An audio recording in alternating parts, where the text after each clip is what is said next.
اللہ کے فضل و کرم سے اور اس کے خاص عنایت سے دین اسلام کی سربلندی کے لیے جہاں بہت عظیم شخصیات اللہ اور اس کے رسول کی دین کی خدمات کا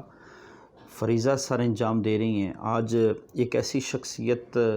پر مختصر گفتگو کرنا چاہوں گا۔ سلسلہ نقش بندیہ کے عظیم شاہکار پیر طریقت محی الدین شیخ محمد محسن منور یوسفی زیدہ مجدہ حفظہ اللہ تعالی، اللہ پاک ان کے علم و عمل، ذوق شوق، چاہت، عبادت، لگن، تڑپ اور ان کی جو علمی، ادبی، فقہی اور تصوف کے اعتبار سے جو خدمات ہیں، اللہ پاک انہیں اپنی بارگاہ میں قبول فرمائے۔ اور باقاعدہ خصوصاً جو انہوں نے اپنے درگاہ اور درگاہ محسنیہ اور آستانے پہ جو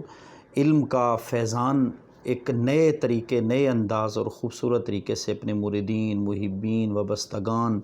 اور جتنے بھی منتظمین و اہل محب وابستگان لوگ ہیں ان تک مغرب کے بعد جو تفسیر محسنی کا ایک نیا خوبصورت انداز شروع کیا اور عرصہ دراز سے اس کام کو مکمل کرتے آئے، اور پھر جب ان کے صاحبزادے بیرسٹر احمد محسن محسنی زیدہ مجدہ جب وہ اپنی علمی اور ادبی سرگرمیاں نہ صرف پاکستان میں بلکہ بیرون ممالک سے مکمل کر کے بیرسٹر کے ساتھ جب تشریف لائے، انہوں نے اپنے والد کی اس خدمت کو سر خم تسلیم کرتے ہوئے اسلام کی سربلندی کے جذبے کو پھر سے از سر نو آگے بڑھانے کے لیے اسی اپنے والد گرامی کی قرآنی تفسیر کو انگلش کے اندر ٹرانسلیٹ کرنے کے لیے، اور میں اکثر یہ پیغام سخن دیتا ہوں، مختلف چینلز کے اوپر ملاقات ہوتی ہے دوست احباب سے، میں اکثر یہ کہا کرتا ہوں کہ آج ہم لوگوں نے قرآن کو پڑھنا چھوڑ دیا۔ قرآن وہ کتاب تھی جس سے اپنے تو اپنے بیگانے اور غیر بھی قرآن سے مستفید ہوتے تھے، اور میں سمجھتا ہوں قرآن کا اصل حق کیا ہے کہ سب سے پہلا حق ہے کہ قرآن کو درست انٹرپریٹیشن آف قرآن جو ہے وہ پروننسیشن کے ساتھ، مخارج کے ساتھ قرآن کو پڑھا جائے۔ اس سے بہتر اس کا حق یہ ہے کہ اس قرآن مجید کو مخارج کے بعد اس کا ترجمہ پڑھا جائے، ترجمے کے بعد پھر اس کی تفسیر کو سمجھا جائے، تفسیر کے ساتھ ساتھ سیاق و سباق اور شان نزول کو مد نظر رکھا جائے، اور پھر اس کے ساتھ ساتھ نہ صرف یہ بلکہ اس شان نزول کے ساتھ ساتھ قرآن کی جو آیات ہیں ان کے احادیث اور قرآن کی تفسیر میں جو قرآنی واقعات ہیں ان پر غور و فکر کیا جائے۔ دنیا جہان کے علوم اور دنیا جہان کے بڑے بڑے فلاسفروں کو دیکھ لو، میں تو ریئلٹی بیان کرتا ہوں کہ قرآن مجید سے انہوں نے اپنی زندگی کے راستوں کو متعین کیا ہے۔ اللہ پاک شیخ محمد محسن منور یوسفی زیدہ مجدہ دامت برکاتہم العالیہ ان کے اس خوبصورت اقدام کو، اس خوبصورت محنت کو اور اس خوبصورت کاوش کو اللہ پاک دن دگنی رات چگنی ترقی عطا فرمائے، اور تا دم قیامت اللہ پاک اس ادارے کو، اس درگاہ کو، اس آستانے کو، اس آشیانے کو آباد رکھے، اور ہمیں نبی پاک صلی اللہ علیہ وسلم کی ختم نبوت کے جذبے کے ساتھ ساتھ آقا دو جہاں صلی اللہ علیہ وسلم کی ان تعلیمات پر غور و فکر کر کے اسے آگے پہنچاتے رہنے کی توفیق عطا فرمائے۔ میرے بلکہ ایک معتقد اور مرید جو ہیں شیخ کے، ان کے مرید سے بات ہو رہی تھی،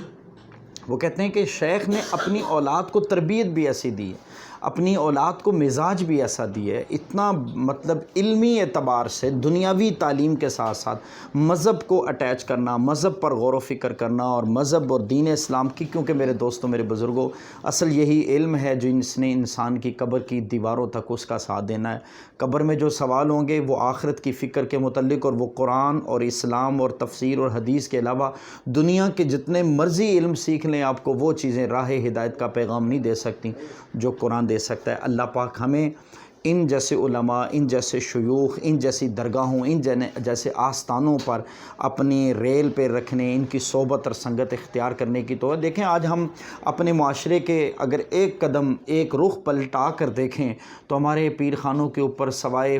کتوں کے لڑائی جھگڑوں، تماشوں اور کبڈی کے میچوں اور اس طرح کی فضولیات، لغویات، کھیل تماشوں کے علاوہ اور کیا ہے، لیکن وہ آستانے اور تعریف کے قابل ہیں کہ جو اللہ اور اس کے دین کی سربلندی کے لیے قرآن، حدیث، تفسیر، اصول تفسیر، فقہ، اصول فقہ، علمی، ادبی، تصوف، فقہی مسائل پر غور و فکر، غور و غوض کے ساتھ ساتھ اس میدان میں آگے کام کریں۔ اللہ پاک ان کے اس مشن کو اپنی بارگاہ میں کامیاب رکھے، اور تفسیر محسن کو پڑھیں، خصوصاً یوٹیوب چینل کے اوپر جو خوبصورت کلپ ہے، اور شیخ احمد محسن محسنی زیدہ مجدہ، انہوں نے جو خوبصورت طریقے سے انگلش میں اس کو انٹرپریٹیشن آف قرآن کا انداز سخن اختیار کیا، اللہ پاک ہمیں بھی وہ پڑھنے، شیئر کرنے، لائک کرنے، سبسکرائب کرنے اور اسے دور دور تک پہنچانے کے اللہ توفیق عطا فرمائے۔